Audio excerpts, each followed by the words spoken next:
Assalamualaikum warahmatullahi wabarakatuh. Di sesi video kali ini kita akan sedikit membahas terkait pemeriksaan pajak. Nah, mungkin teman-teman ada yang sudah tahu ataupun ada yang belum tahu atau mungkin ada yang penasaran pemeriksaan pajak itu seperti apa sih? Bahkan dampaknya bisa sampai ke pengadilan pajak, bahkan bisa pidana penjara. Nah, untuk itu kita harus tahu nih pemeriksaan itu seperti apa, prosesnya seperti apa hingga sampai ke ranah pengadilan. Nah, kali ini kita akan bahas tentang pemeriksaannya terlebih dahulu. Nah, pada sesi kali ini saya sudah mengundang narasumber ya dari Ikra Consulting, yaitu Bapak Aji. Aji siapa? Aji Mukti Saputra. Nah, Aji Mukti Saputra. Aji Mukti Saputra, yaitu seorang konsultan pajak sekaligus kuasa hukum di bidang perpajakan. Dan tentunya pasti sudah expert lah di bidangnya ya. Udah berapa tahun, Pak?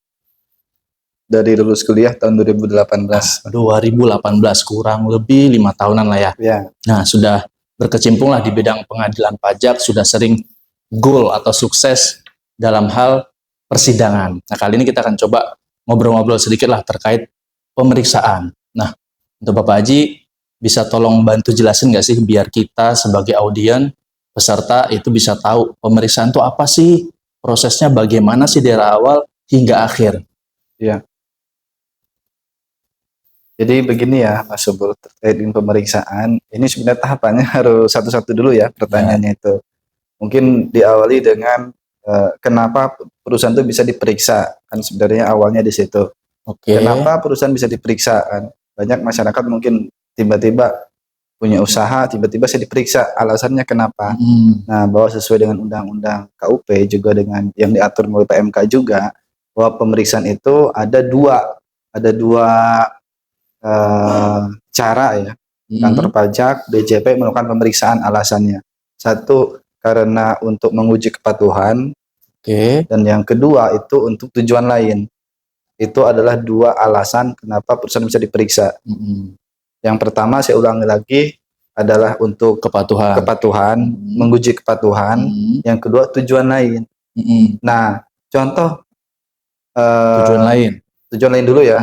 Kalau tujuan lain itu adalah untuk salah satunya bentuknya misalkan perusahaan diberikan NPWP secara jabatan, itu pasti diperiksa terlebih dahulu karena bisa jadi dia akan pajaknya itu akan dihitung pada saat kapan dia terutang pajak. Ketika misalkan diberikan NPWP secara jabatan. NPWP secara jabatan? Secara jabatan. Nah, itu mungkin pertanyaan kembali kan, kok bisa perusahaan atau orang pribadi berikan NPWP secara jabatan? Biasanya kan namanya perusahaan berdiri ya sudah punya NPWP gitu. Ya, satu. Terus yang kedua juga bisa jadi orang pribadi yang dia gak memiliki NPWP. Ya. Nah, biasanya yang untuk kasus yang NPWP jabatan itu adalah untuk yang orang pribadi. Ya, betul. Orang pribadi dia yang tidak memiliki NPWP tapi memiliki usaha. Nah, maka DJP dengan aturan tersebut dengan kewenangannya itu bisa menerbitkan NPWP secara jabatan. Nah, itu masuk juga ke pemeriksaan dengan tujuan lain. Artinya sebelum DJP itu memberikan NPWP secara jabatan, otomatis kan harus diperiksa dulu kan. Tidak mungkin serta-merta nih Kak, saya terbitkan NPWP secara jabatan, tidak mungkin. Dia pasti melakukan pemeriksaan dulu. Dia akan menghitung dulu berapa tahun sebenarnya dia itu sudah memiliki usaha atau sudah menjadi wajib pajak. Nah, maka diperiksa dulu, itulah tujuan lain. Yang pertama salah satunya. Nah, yang kedua itu berkaitan dengan penghapusan NPWP. Misalkan perusahaan mau ditutup atau juga orang pribadi misalkan dihapus NPWP-nya. Nah, itu juga harus diperiksa dulu. Saat pengajuan penutupan NPWP itu, ada proses pemeriksaan dulu ya. Ada proses pemeriksaan dulu. Jadi jangan kaget nih, misalkan Mas Sobur punya usaha, tiba-tiba ya udahlah saya mau tutup perusahaannya. Tutup perusahaan otomatis kan kalau secara legalnya pertama Mas Sobur harus nutup dulu secara notaris di akta. Kemudian untuk nutup atau untuk menghapus NPWP kan harus mengajukan ke kantor pajak terdaftar. Nah, pada saat pengajuan itu harus diperiksa juga. Jadi sebelum NPWP itu dihapus harus diperiksa dulu. Itu selama setahun. Nah, bisa jadi ketika misalkan Mas Sobur ini hapus NPWP diperiksa, bisa jadi kurang bayar karena banyak juga terjadi seperti itu. Banyak perusahaan yang ditutup rencananya karena perusahaan itu bangkrut akhirnya ditutup kan. Kan berpikirnya seperti itu, ternyata malah meninggalkan utang-utang pajak. Iya, betul. Ya akhirnya dia nutup juga harus bayar pajak. Kan seperti itu. Itu juga termasuk dengan alasan kenapa perusahaan atau orang pribadi itu bisa diperiksa. Gitu. Mungkin audiens di sini ya sudah pernah tahu lah namanya PKP secara jabatan. Tahunya biasa seperti itu. Nah, ini NPWP secara jabatan. Berarti orang pribadi yang punya usaha namun dia belum punya NPWP, itu sangat banyak sekali memang di Indonesia lah khususnya. Nah, tiba-tiba karena dia nggak punya NPWP langsung diperiksa oleh kantor pajak berdasarkan tujuan lainnya. Tujuan lainnya berarti langsung diberikan NPWP dan diperiksa berarti prosesnya. Diperiksa secara jabatan. Nah, itu berarti pasti banyak kurang bayar pajaknya ya. Karena memang nggak pernah bayar pajak sama sekali gitu. Iya, karena dia menghitung itu ke tahun di mana dia punya penghasilan. Itu yang paling resiko. Bayangkan kalau misalkan ternyata di tahun itu dia juga udah melebihi 4,8, berarti kan bukan hanya NPWP tapi PKP pun juga bisa dilakukan secara jabatan. Bayar PPN juga. Iya. Jadi ada dua di pajak itu yang bisa dilakukan secara jabatan. Satu NPWP, yang kedua PKP. Kalau NPWP itu pada saat kapan dia terutang memang memiliki penghasilan kan, maka disitulah dia harus kewajiban memiliki NPWP. Gitu. Kalau misalnya PKP kan berdasarkan dengan omset kan. Nah, ini biasa faktor-faktor yang muncul sehingga orang pribadi itu diperiksa karena usahanya itu dari mana sih, Pak? Faktor-faktor usaha bisa diperiksa karena tujuan lain itu. Iya. Ya dengan data sekarang, integrasi semua kan kantor pajak bisa aja melihat transaksi itu satu dari bank tabungan, ada uang masuk. Yang kedua itu dari faktor pajak. Misalkan nih Mas Sobur punya usaha kan ada pembelian itu kan kalau misalkan Mas Sobur belinya itu di PKP ada faktor pajak. Betul. Nah, secara logika ketika Mas Sobur ada pembelian otomatis ada penjualan kan. Itu juga jadi menjadi itu namanya data konkret gitu. Oh iya. Oh iya, saya juga pernah dapat kasus begini. Ada orang pribadi tapi dia sudah ber-NPWP sih. Dia beli barang tapi selalu pakai NPWP pribadi. Nah, itu dapat faktur pajak masukan banyak banget.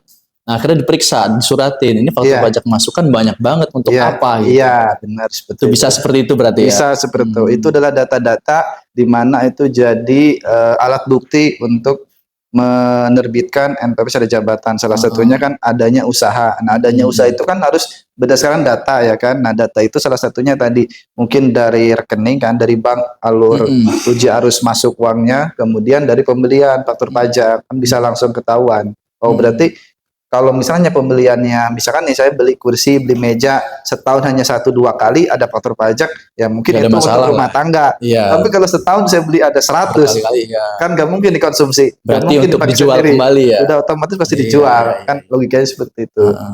Nah, lalu kalau untuk rekening itu saya juga pernah dengar sih PMK-nya. Kalau nggak salah PMK 19 tahun 2018 ya. Terkait rekening yang saldonya 1 miliar, itu ada potensi untuk diperiksa. Itu kalau menurut Bapak gimana?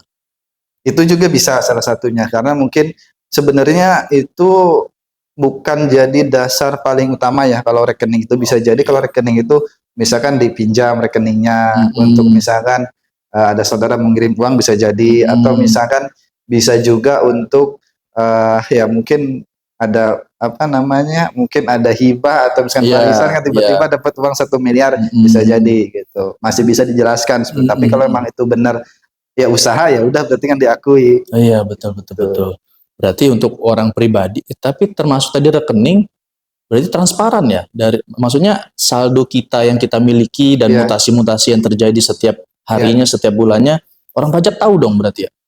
Kemungkinan bisa jadi tahu kalau dalam proses pemeriksaan, karena untuk semua data itu kita kan otomatis harus diserahkan, atau kedua misalkan kantor pajak mungkin bisa juga dengan kewenangannya meminta ke bank untuk memberikan itu. Tapi untuk yang hal itu mungkin saya juga kurang tahu ya kalau karena itu kan harus ada pihak-pihak terkait kan, antara DJP dan juga bank. Mungkin bisa jadi bisa juga dia meminta atau bisa juga tidak meminta. Mungkin kalau itu saya bisa jawab karena itu kan kewenangannya DJP nih, saya belum pernah.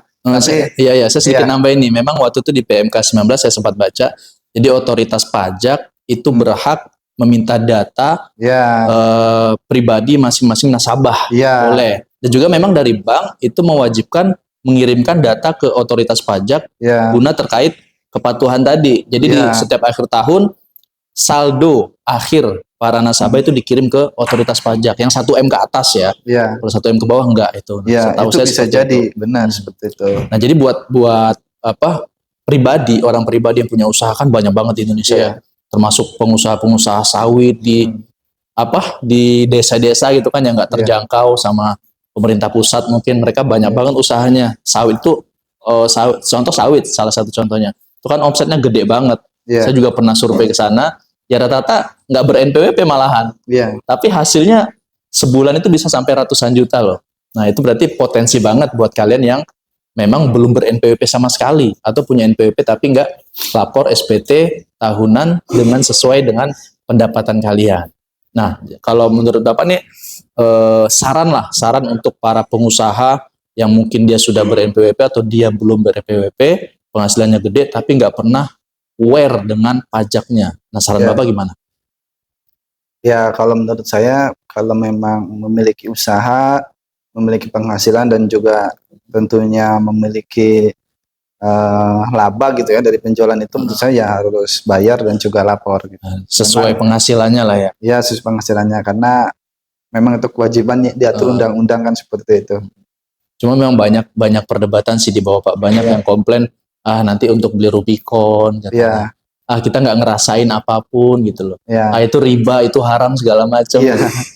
Itu sebenarnya kalau itu persepsi aja sebenarnya. Mungkin kalau kita taat bernegara memang pada dasarnya kita berkewajiban untuk membayar keharusan pajak, sudah keharusan seperti itu sih. Nah, ini salah satu terkait pemeriksaan untuk orang pribadi. Iya. Nah, semoga semakin menarik. Insya Allah next ke depannya kita coba bahas lagi pemeriksaan lebih detail, bahkan sampai ke tingkat pengadilan pajak. Ya, next tunggu selanjutnya aja.